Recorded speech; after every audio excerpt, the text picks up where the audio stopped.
మనకి కలిగి ఉన్న విశ్వాసం, ప్రారంభంలో మనకు కలిగి ఉన్న విశ్వాసం అంతం వరకు దాన్ని గట్టిగా మనకు కలిగిన విశ్వాసాన్ని పట్టుకుంటే ఎందులో పాలివారంగా మార్చబడతామంటే యేసుక్రీస్తులో పాలివారంగా మనం మార్చబడుతూ ఉంటాం.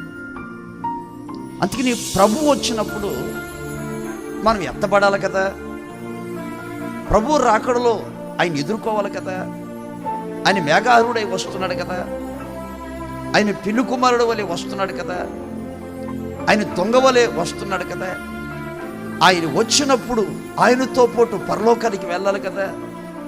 యుగ యుగాలు దుఃఖము లేని రాజ్యం, చీకటి లేని రాజ్యం, సూర్యుడు చంద్రుడు లేని రాజ్యం, ఆ నిత్య సియోనికి, నూతన యెరూషలేము పట్టణానికి గొర్రె పిల్ల ఒక దీపముగా ఆయన ఉంటున్నాడు కదా.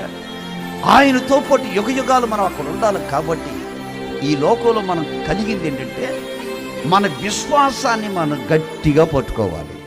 ఆమేన్.